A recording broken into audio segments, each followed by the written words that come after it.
All right, we are live. Today, we're going to talk about how to land your first or next gig in the music industry. So, half the battle is knowing what the resources are and actually reaching out and showing up, right? So, today, we're going to go over a giant list of resources that I have. And I posted the article on LinkedIn. So, I'll drop the article in, it'll be in the chat for anyone that's here live, and then I'll drop it in the comments for anyone that's watching this afterwards. And also be in the comments for LinkedIn. And if you're watching or listening on the audio version of this, I will also post this exact same article at makingitwithchrisg.com. So let's dive in. A couple of things before we get into the article and look at the actual resources. So the first thing you got to do is actually show up, right? So it's it's knowing what the companies are, actually reaching out, getting your resume ready. You should never create the same resume for multiple different jobs. Every single job that you apply for should have its own unique resume. So we start there. The next thing, I've talked about this at a previous live AMA, right? But the next thing is to actually show up and go to shows. And when you go into shows, meet people, meet everyone from the person that is taking your ticket or money at the door to the person that's working the bar, talk to the audio engineer, talk to any production people you see, talk to anyone you see working merch, right? So actually show up and get to know the people. And if you're introvert like me, you're just gonna have to push yourself and actually try to have those conversations, right? And then you can decompress later. So that's the first thing. Next thing in showing up, there's also lots of conferences and events that are happening within the music and entertainment industry, right? And in the article that I'll share shortly, so this is the article that I'm going to reference, right? Again, it's going to be in the chat is the link for it as well. But before we go through the article, also there's a bunch of conferences that I'll add to it, but some of the main ones you should look at, and some of them have student rates. It's not South by Southwest, even though it's cool. That could be one of them, but it shouldn't be your first. The first one I would probably look at is IEBA in Nashville, International Entertainment Buyers Association. So that's one conference you should look at. And again, I'll add that to the list of, of resources. But that one is in October, so it's actually coming up. The next conference I would look at is NIVA, National Independent Venue Alliance, and their conference is also coming up. That's in June. The next one is Polestar Live. That's usually in February. It got pushed back this year because of the fires in California. And then the Event Marketing Conference in Atlanta. That's actually happening this week. So those are some conferences you should look at. So that's the next thing. And then also any kind of additional certifications or education you can do, right? And once we go through the list of resources, I'll point out some there as well. But um, a certification, so it's not just anything that has to do with events, anything that has to do with marketing, anything that has to do with production. If there's platforms that have ad features, see if those platforms have certifications, right? So on Spotify, for example, you can run ads on Spotify. Spotify actually has a certification to be a Spotify certified advertising manager. I don't know. I guess what the title is, but expert, right?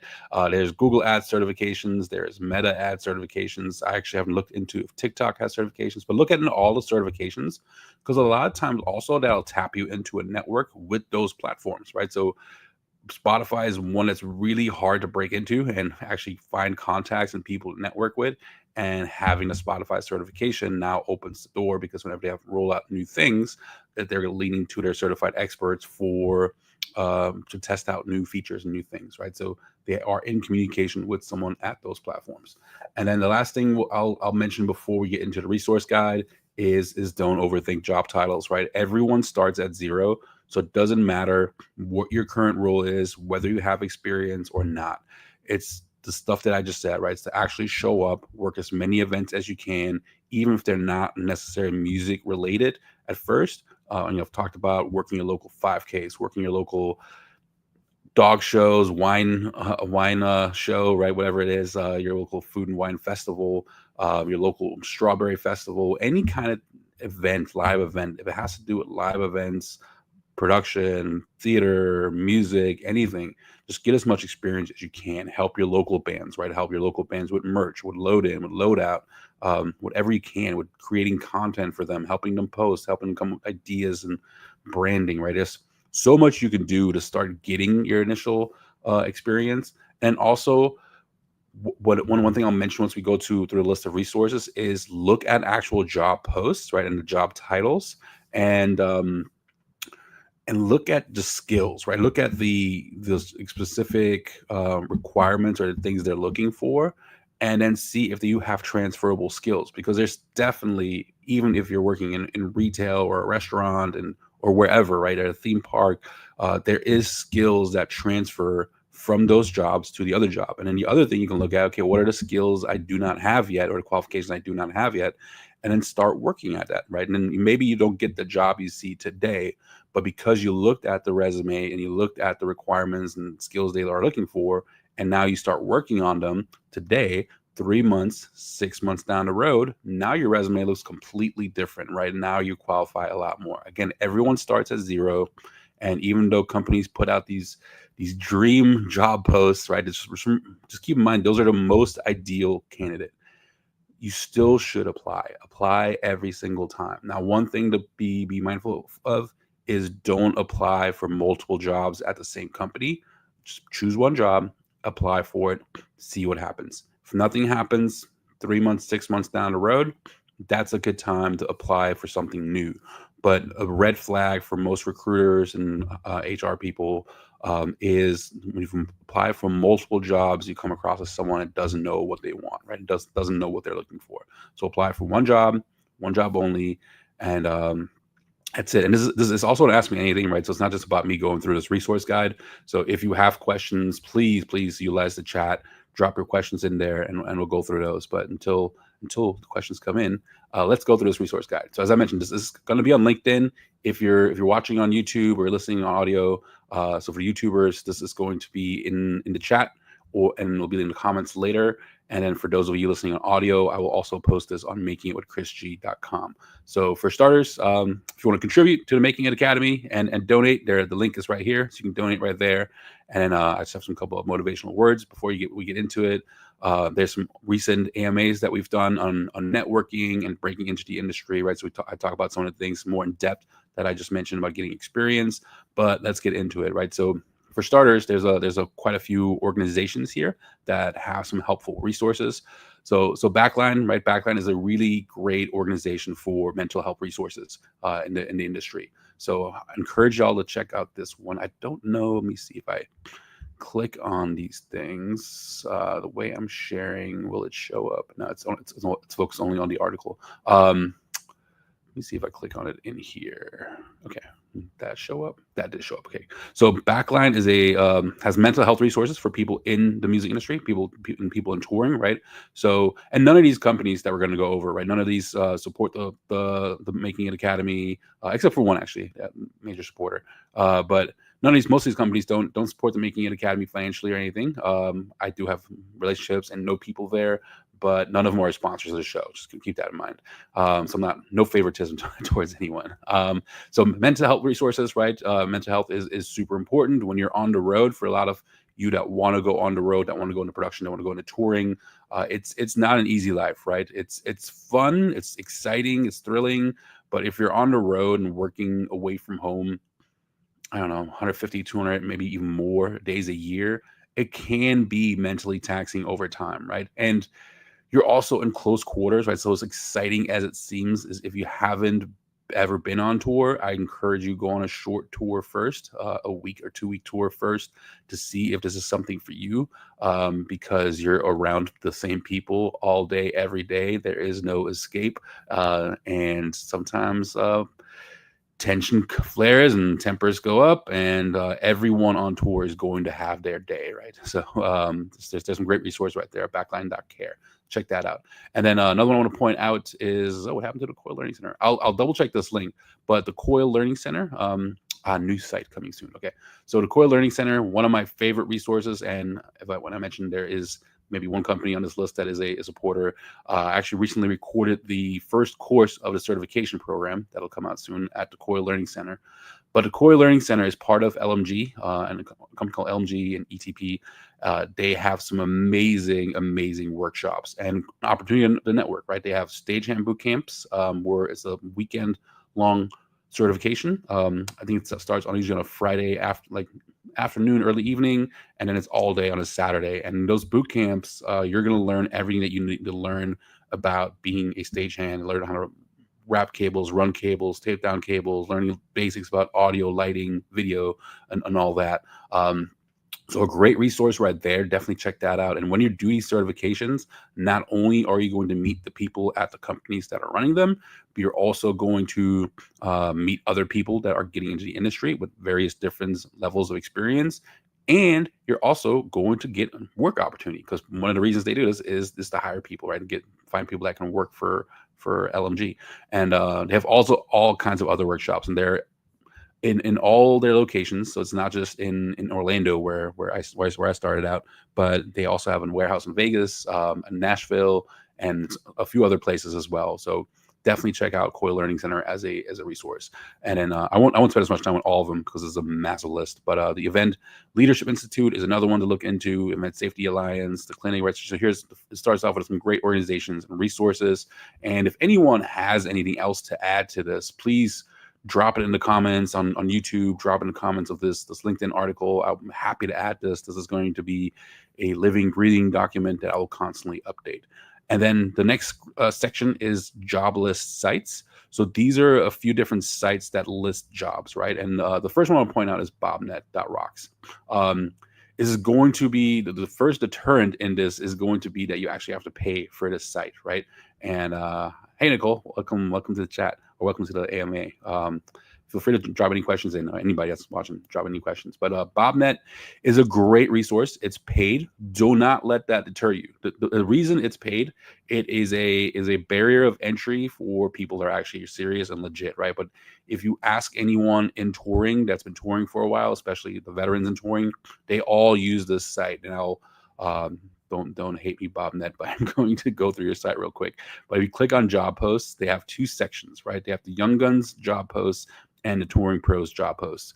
The Young Guns, I don't know exactly remember the parameters, but you're not going to have access to Touring Pros until you have some experience touring, right? So talking about the whole mental health stuff and actually being able to be on the road.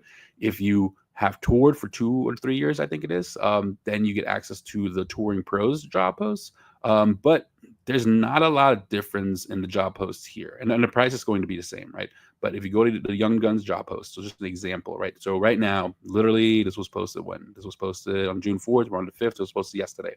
So seeking DC-based tour manager, right? So you're looking for a tour manager for June 12th and 13th. Then if you continue scrolling down, right, you're seeking a production manager and front of house engineer. Just some qualifications they're looking for is also June 4th, right? So there's quite a few posts on here seeking Young Gun LD. So they're looking for an LD, looking for also supposed on June 3rd. And then they're looking for a V1 for a theatrical tour, right? So the description, contacts, qualifications, every post is different in length. Also, June 3rd, seeking Nashville bass guitar tech. So this is a really, really great resource. Highly encourage y'all to check out Bobnet as a resource for job listings. Then some other of the job listing sites, you have Gigs. This is a newer up and coming platform. Amazing resource. The woman that started this. The purpose of Gigs, right? The reason she started this company is a lot. As you see, the resource list is massive, right? It's a massive resource list, and the music industry or the entertainment industry, for whatever reason, is not maybe as organized in where jobs are, right? Because a lot of it is word of mouth. A lot of it is, do you know someone that can do this? Do you know someone who can do that? I need a merch person to join me on this tour tomorrow, right? Or next week. Do you know anyone? So most of it is word of mouth and referral. And sometimes you don't necessarily get the best people because of that. You get good people, right? Because my philosophy always, if you're going to refer someone, you're willing to put your name on the line, right? Like if I used to have this rule, this is a hard rule, but don't judge me. But the rule was, when I was at the Plaza Live, the rule was, if you are a good worker and you refer someone, we will hire a referral, right?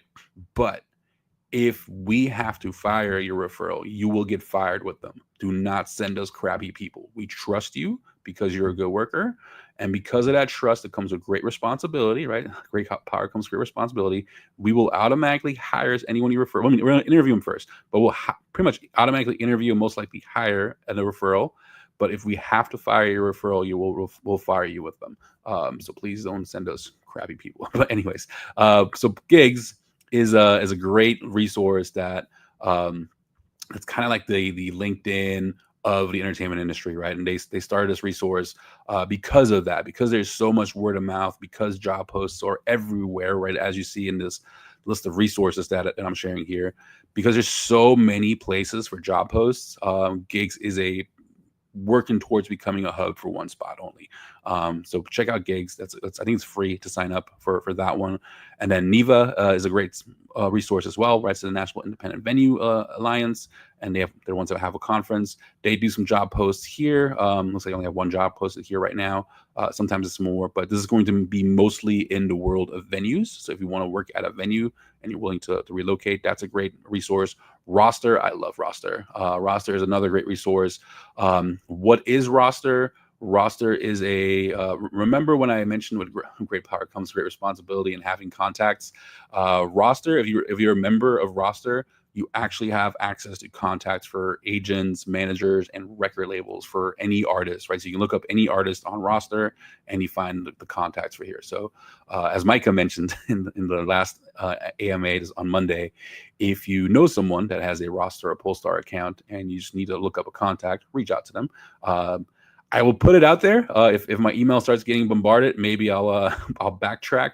But if you need a contact, here's my email. Feel free to reach out, and I'm happy to look up someone for you on Roster or on Polestar or whatever platform.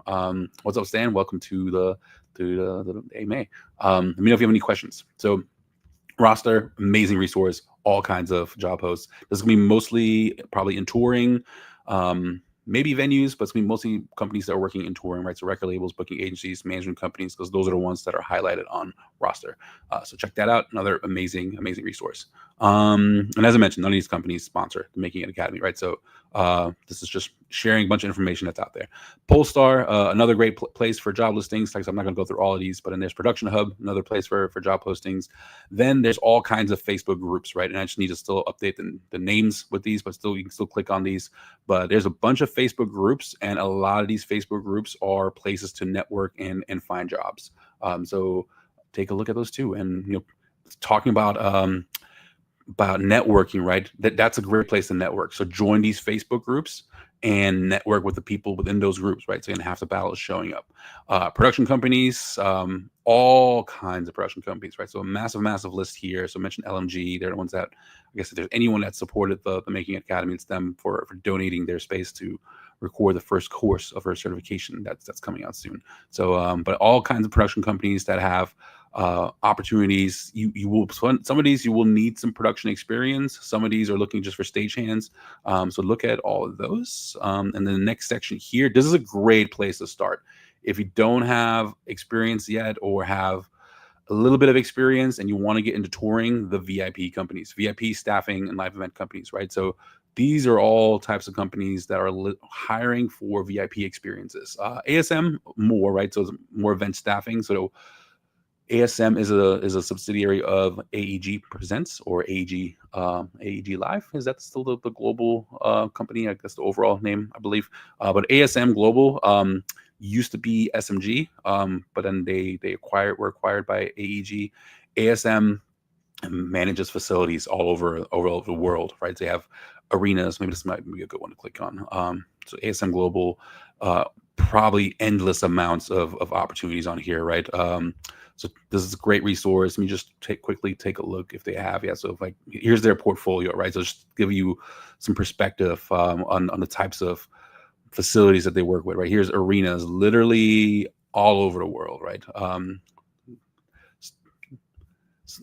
So these are the arenas they work with. And what they do for most of these, it's they do the staffing for them. So right, these are the arenas they're operating, and stadiums and amphitheaters and theaters they're operating. So these are operated venues. Some of them, don't know if they own any of these. They may own some. I do believe they own the O2 World in London. But some of these might they own. I do believe they own the Crypto Arena because that's owned by AG.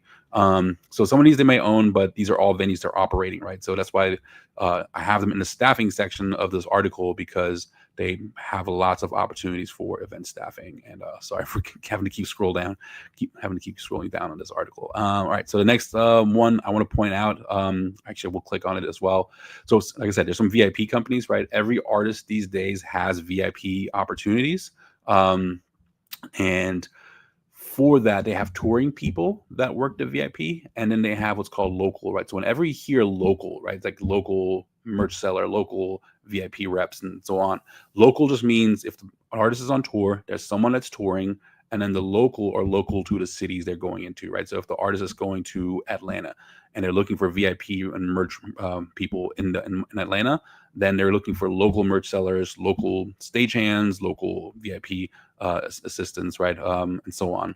So one of the ones I'll point out, SoundRink's actually one I used recently for a tour I worked on. SoundRink was really great and easy to work with, at least on the back end side. I have not had the chance to work with On Location. Well, I've worked for them, but I haven't had a chance to work them as a manager. But On Location is massive. On Location used to be a company called CID Entertainment. And what's up, Falgoon? Welcome back. And On Location now, so On Location acquired CID, and CID did mostly tours and like big tours. Like I worked Metallica at CID, 30 Seconds to Mars, Kings of Leon, like all kinds of massive shows, right? But then they were acquired by On Location. And as you see, they don't even have concerts listed on here because that's how small concerts is, right? Imagine these big arena shows are small to On Location. But On Location does the Olympic Games, NFL, NCAA, college sports, golf, UFC, Major League Baseball, right? All kinds of opportunities here. So on this one, there is a career page to join their team to work in their office and on their tours, and then be a site rep for them. But they also, if you scroll down on this is kind of like a little bit hidden.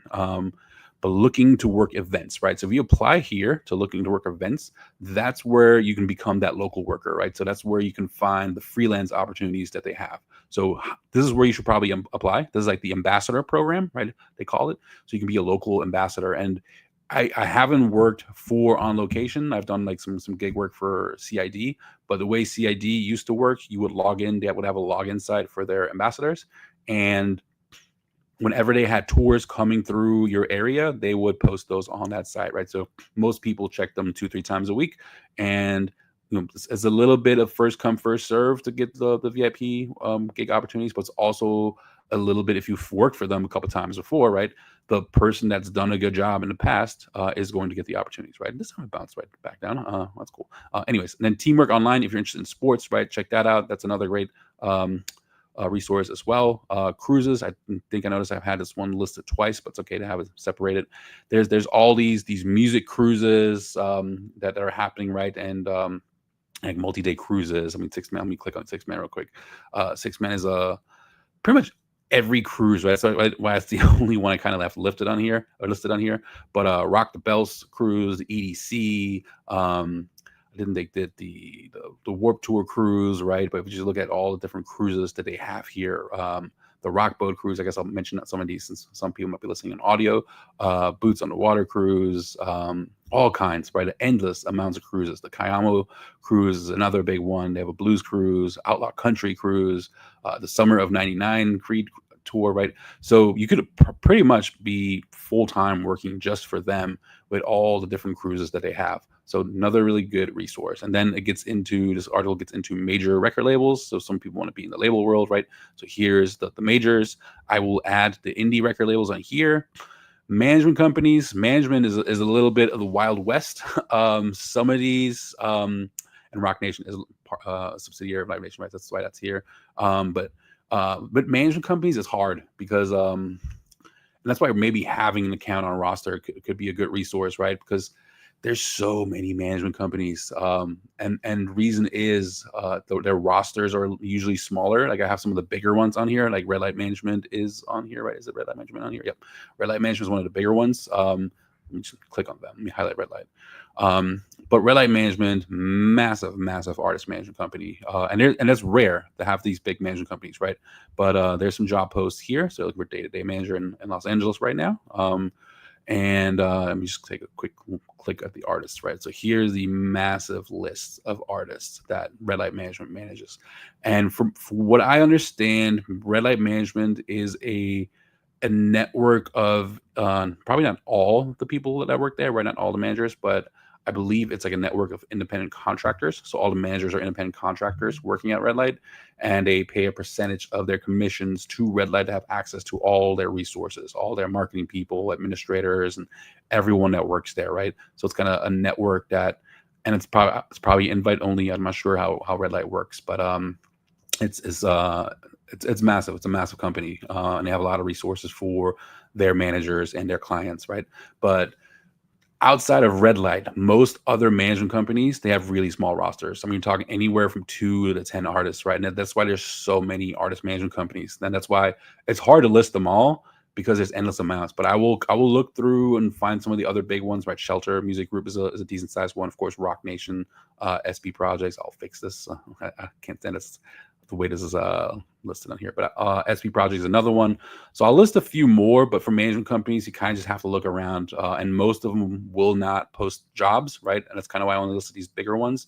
For artist management companies, it is literally a lot of networking and who you know. And again, you can get to know the people, right? Just you don't know them right now, you can still get to know them. So it's like showing up to the things that we talked about.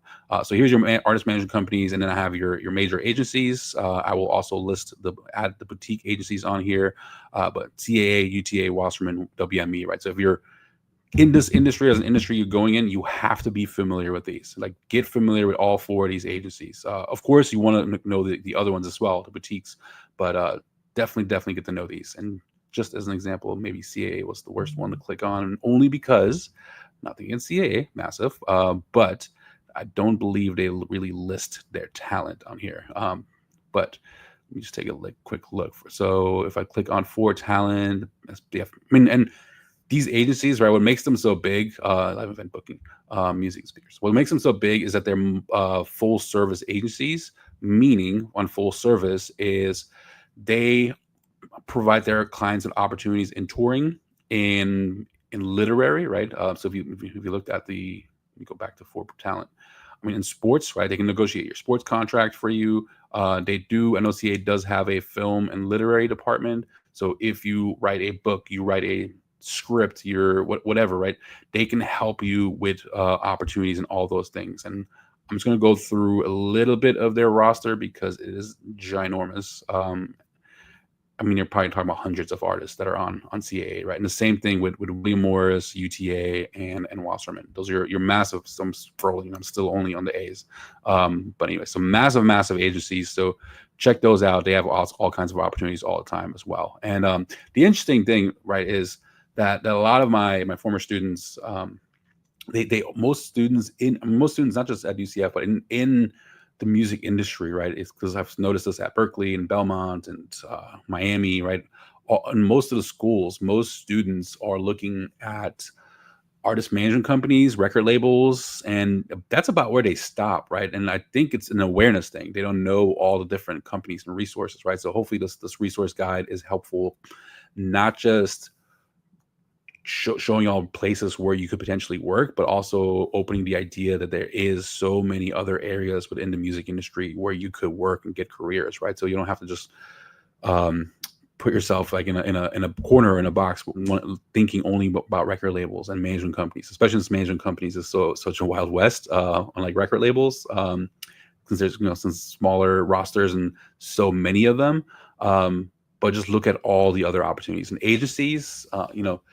If you like selling, you like pitching, you like networking, and just a very fast paced environment, and I don't know, you like I don't know, I like the game of booking, right? So I usually call it a game, which makes it so fun for me. It's the hustle, right? It's like trying to book a tour. It's not easy to book a tour, and for me, the grind of like putting the puzzle together, right? That's what I kind of also call it a game of like putting the puzzle together of, I want to play Atlanta on Friday, Charlotte on Saturday, Raleigh on Sunday, right? But then like it doesn't work out. You don't get the venue you need, or the date isn't available, and now you have to like flip the puzzle around and move things around. But you're also selling music, right? So you're have these cool artists that you get to work with, and you're pitching and selling them to festivals and venues all over the country, all over the world, right? So for me, agencies is a really good, cool career path, and there's so many opportunities within the agency world. And of course, then there's production and live, and we haven't even talked about, right, the Making Academy focuses mostly on the live side. We haven't really even talked about the music side, like on the music side, and maybe I'll add that to the list of resources as well. Maybe I'll add a section that's just for the music side, but on the music side, you have publishing companies, sync licensing companies, music supervision.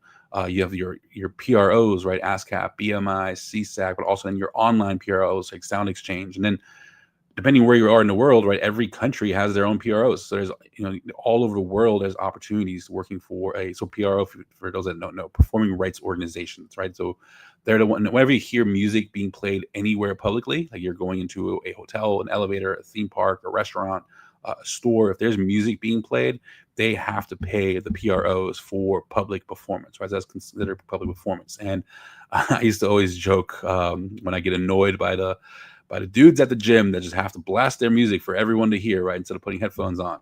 I always think, do you have a license to this? Because you're in public, you're not in private. Anyways, so stupid. Anyways, so if you have any questions, please start throwing them in the chat. I think going over the entire list. And also, I mean, I got to throw it out there, right? I'm the worst at pitching myself, but if you want to do deep dive workshops, right? So a little more personal than these lives. Like if you want to join the Making It Academy, there's a few different levels. There's a $30 a month level where you get to join live workshops, and we actually, it's over Zoom and it's face to face, and you get actually to network with the other students that are part of the Making Academy. Most of them are promoters all over the country. Actually, I have a podcast coming out. One of them soon, Nolan, who I look at as a mentor to the group, right? Like whenever Nolan joins the workshops, like the whole group looks up to him now, because how many shows he's done since he's joined the Making It Academy. And he gives me a little shout out of, just one successful show can pay for years of the Making It Academy. So thanks Nolan for that shout out. So that'll come out soon. And then again, it's an opportunity to network and meet other people. So join that. Or and then at the $10 level, right, I'm going to have some exclusive content on the Making It Academy.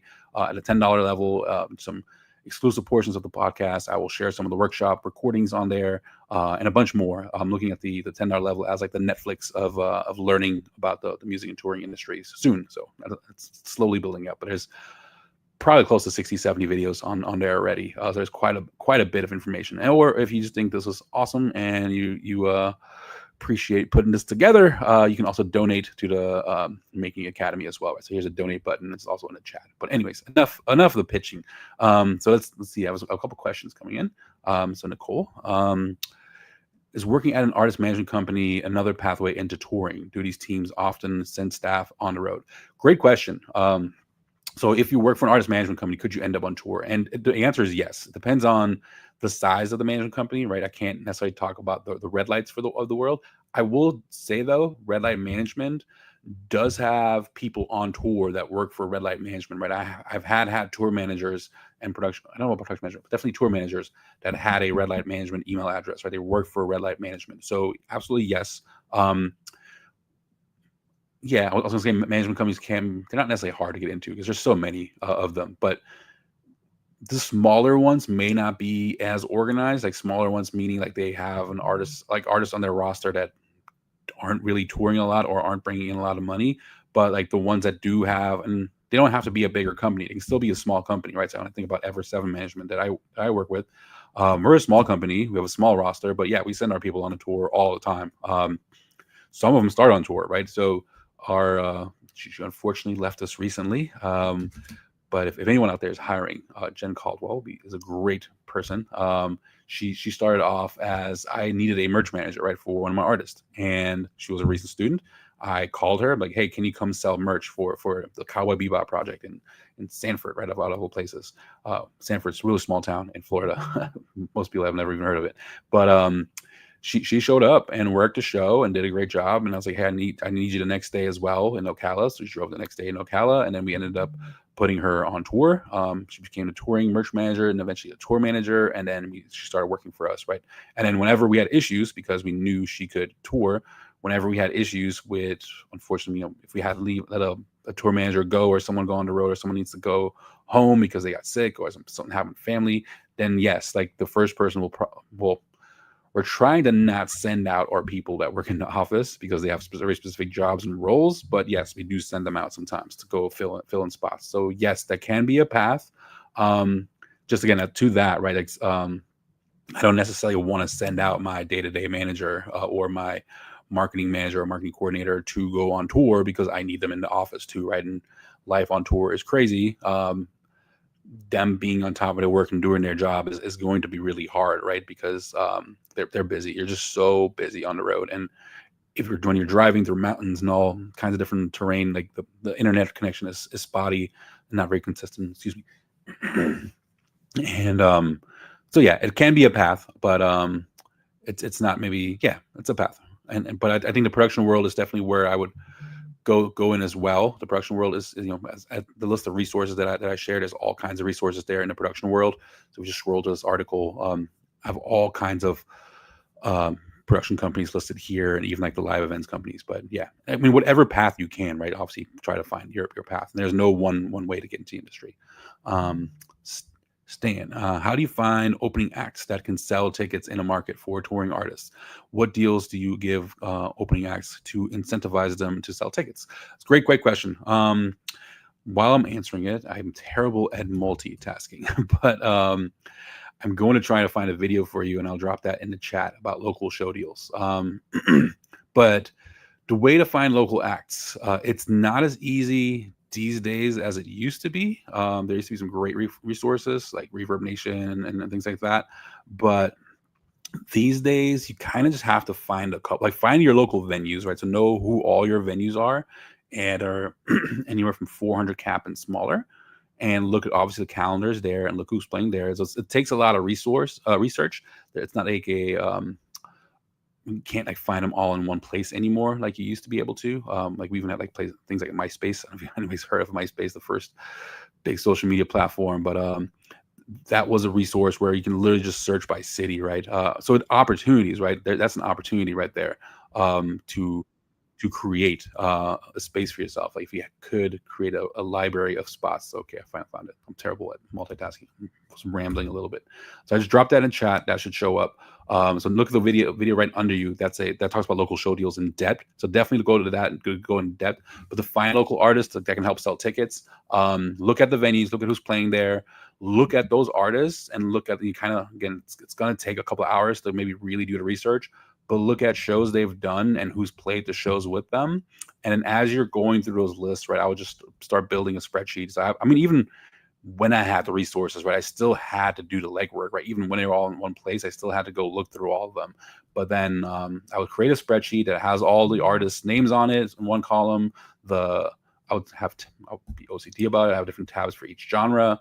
Then I'll put a link to their socials, whichever ones I wanted, right? Their Instagram, Spotify, and so on. But yeah, look at like your show flyers and look at who else they played with. Look at all your local venues, and also just look at, depending on the genre you're in, right? If you're working with rock, pop, songwriters and things like that, obviously look at all the bars and restaurants and places that have the people that are playing the cover gigs, right? Look at that.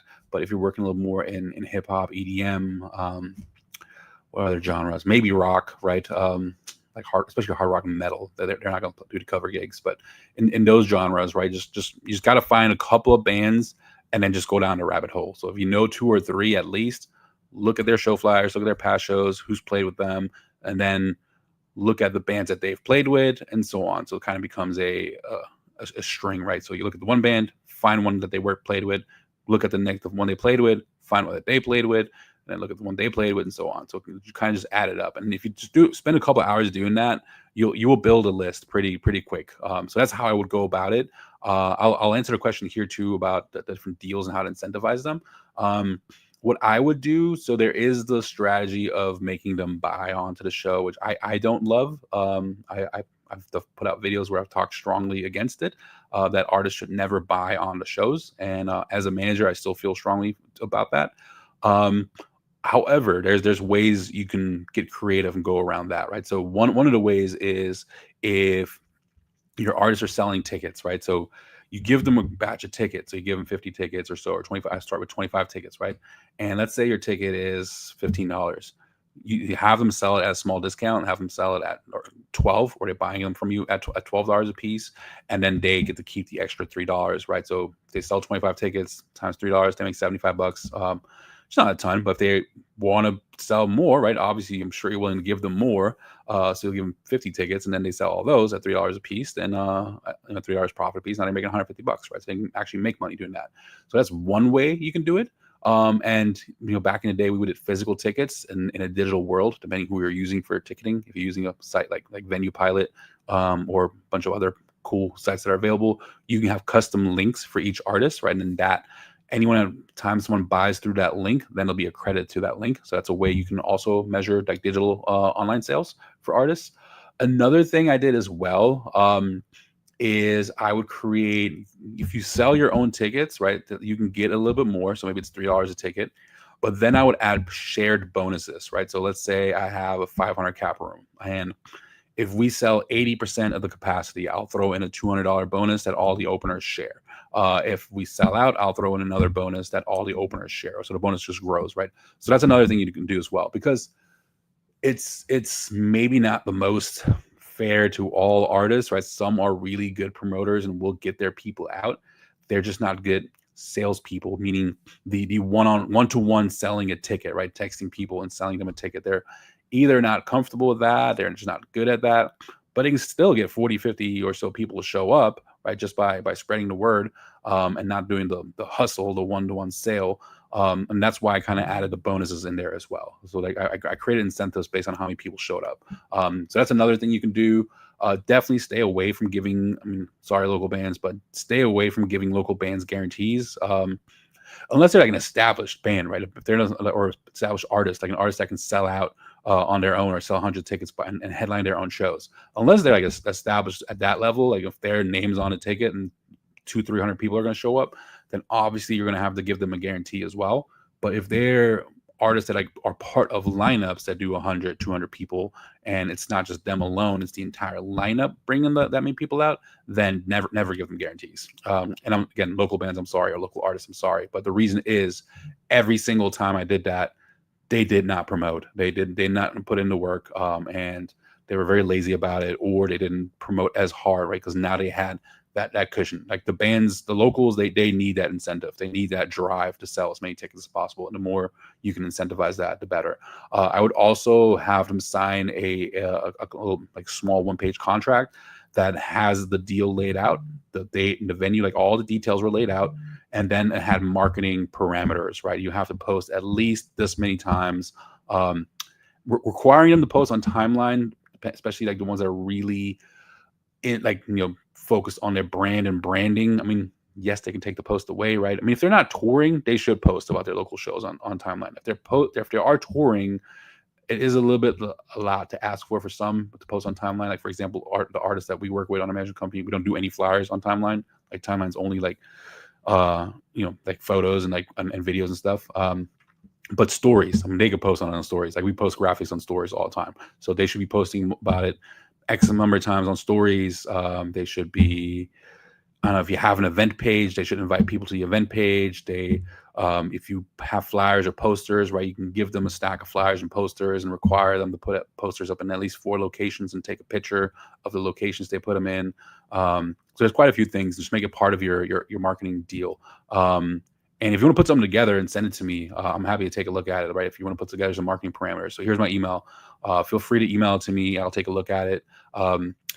Give me a couple of days on email. My email does get flooded sometimes, but please feel free to reach out and share that over email. So hopefully that was helpful. And definitely check out that video that I posted. I go into detail and in depth about local show deals and a few different other deal structures. Nicole, do touring jobs usually require you to relocate? And are you or can you stay based at a home between tours? That's a great question. And actually, one of the nice conveniences about touring, right? Most touring jobs, right? So if I go back to the Bobnet. Sorry, Bobnet, but it's also free marketing for y'all today. I'm saying sorry because they have a paywall for their site.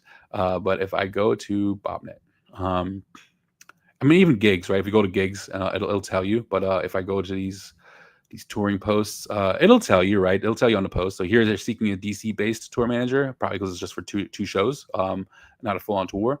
But for example, they have preferred locations sometimes listed, right? Southeast, because it's easy. So artist is based in North Carolina, right? So be based in the Southeast. This could actually be one. What's this production manager? I was gonna say this could maybe be one for you, but I don't know if you can do production management, but they want to be based in the Southeast, ideally, right? The reason sometimes they might want you to be in a certain location is because of flights, right? Because the tour will have to cover your travel to the tour for start date and back, or if there's rehearsal, they'll have to cover your travel. So if you're local, often they'll have to cover the travel for that. You see, looking for a young gun LD doesn't necessarily say anything about location, right? So for most of the times, I'll say 70. Maybe that's probably a decent number. 70% of the times, it doesn't matter where you're based. But sometimes there's very specific location requirements. You see location, touring, performing arts centers. So yeah, on this post, it doesn't look like they care like where you live, right? For example, seeking Nashville based, right? So and here seeking production manager for a Christmas tour.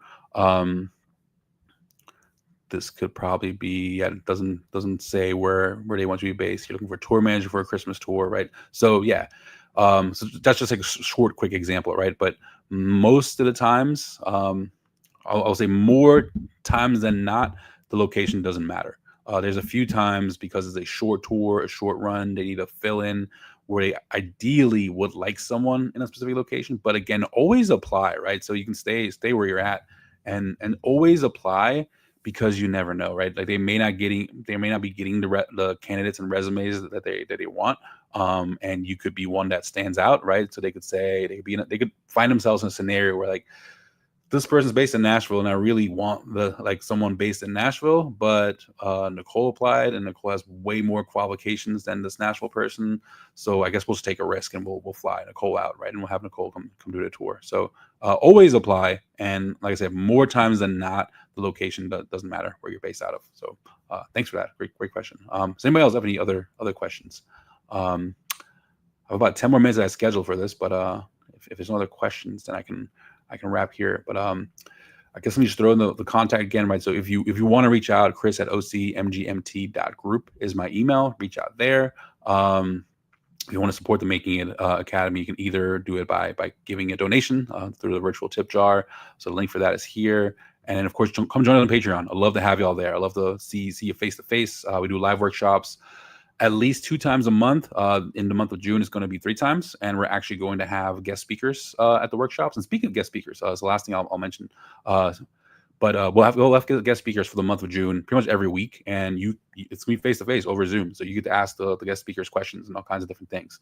But speaking of speakers, next week, on Monday, I think we're going to do it at 9 a.m. Pacific time.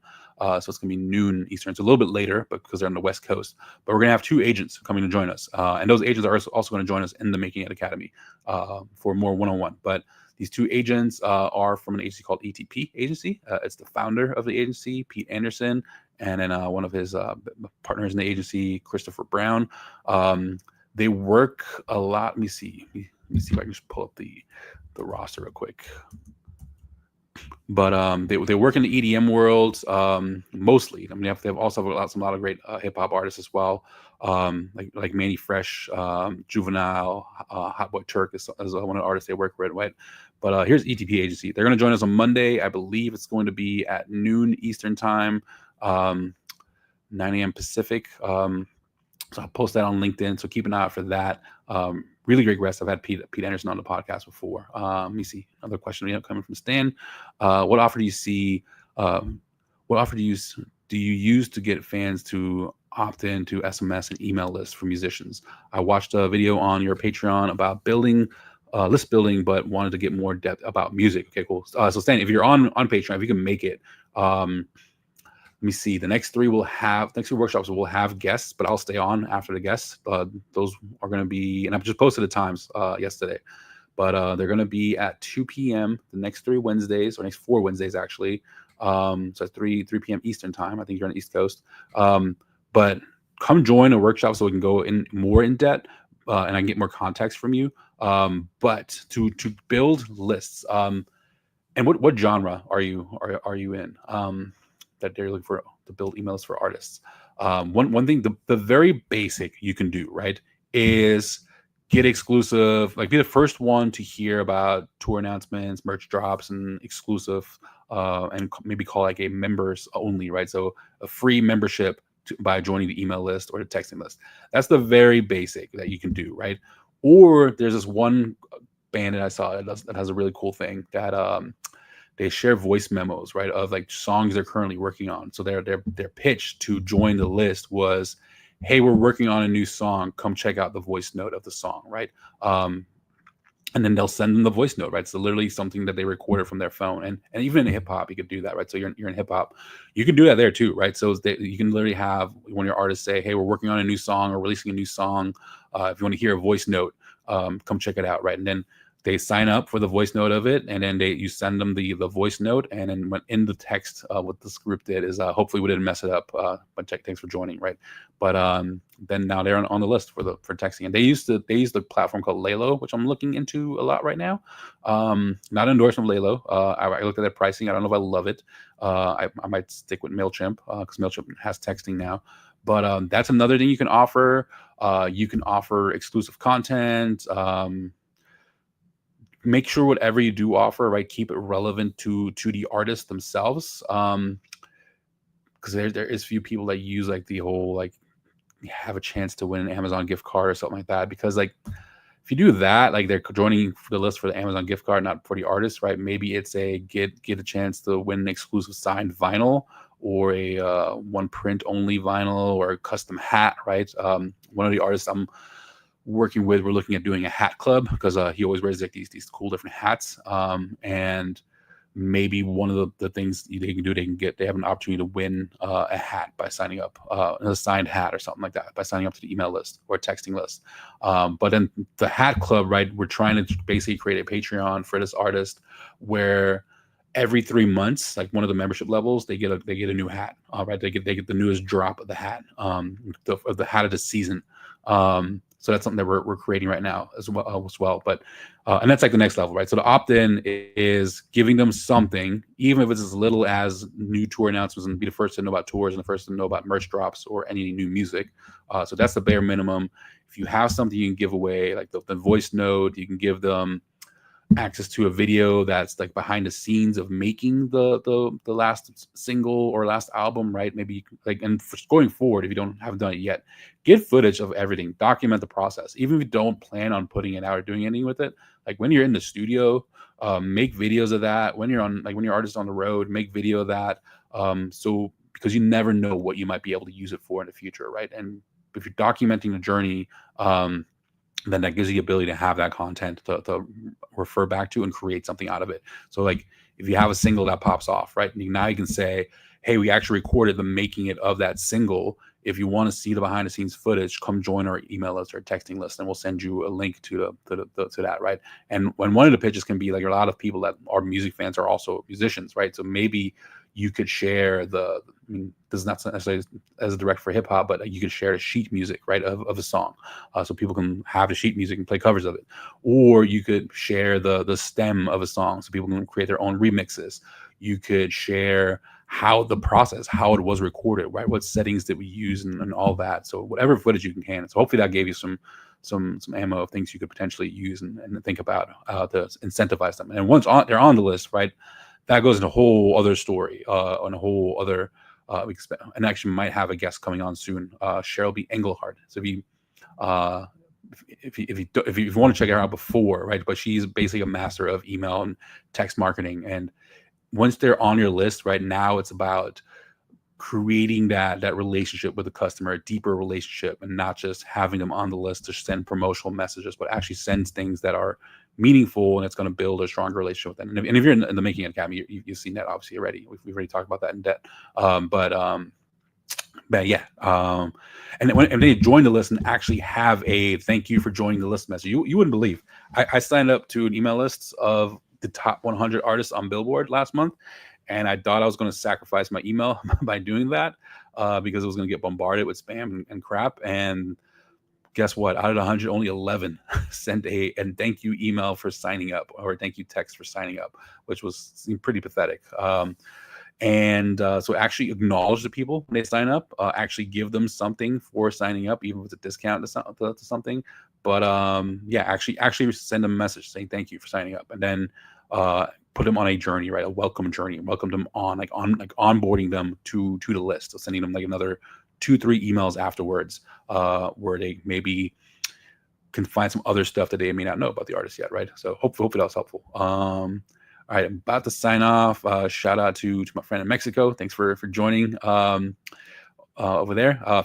If you haven't seen my email yet, right, please feel free to reach out if you want to connect over there. And then let's see. I've seen a video on bringing 145 people to a show for an artist you manage. What strategy do you see? I don't know which artist was that. If you have the video, if you want to point it out to me. I'll quickly touch on that, right? If you have a local artist, if you're going to play shows, market your shows, right? So artists out there, or anyone working with artists, if you're going to play shows, like actually promote them. Stans, you have access to the videos, like look into the marketing videos. So there's some marketing videos. I'll probably need to do some updates because there's been some updates on the Meta platform. But I have some from this year. But actually learn how to run ads, right? The artists, everyone that's like watching as an artist or is working with artists, learn actually how to run ads through the Meta platform, not through the boost button. Do not boost posts. Learn how to run ads through the Meta platform. Learn how to create saved audiences and then custom audiences, right? Custom audiences based on people that engage with your page, and custom audiences based on people that have watched videos on your page. And learn how to actually segment, right? If you want to run only ads on Instagram, you can set that. If you want to run only ads on Facebook or on both, but I want it to be separate ads, you can do all that, right? So you can get very, very detailed on how you run your ads, but actually have an ad budget to run digital ads. I have a video on this too. And it's actually very recent. If you go to the YouTube channel and look at how to spend a marketing budget, it's literally as recent as like a couple weeks ago, right? So how much do you spend to promote shows, right? Those geared towards promoters, but artists use it too. So how much do you spend? And the other video is how to spend $250 to $2,000 on how to sell out your show, right? So reference those videos and how to spend it. But bare minimum, run ads on Meta, right? Whether it's Facebook or Instagram or both, just know where your audience is. Bare minimum, do that because it's really, really cheap cost per click. Learn how to target. If your cost per click, so I'll drop it here for now. If your cost per click is above 20 cents, figure out how you can get your ad lower, right? Better targeting, better content, use video ads.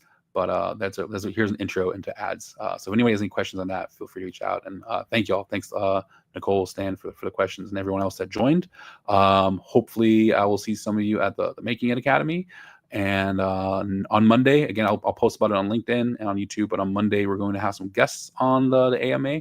So excited for them to join us. And until then, what was my new sign off? I forgot it. Oh yeah, always lead with kindness and mindfulness. And remember, we are in the business of making people happy. And we may not be saving lives, but outside of saving lives, what greater purpose than that? Thank you all for joining.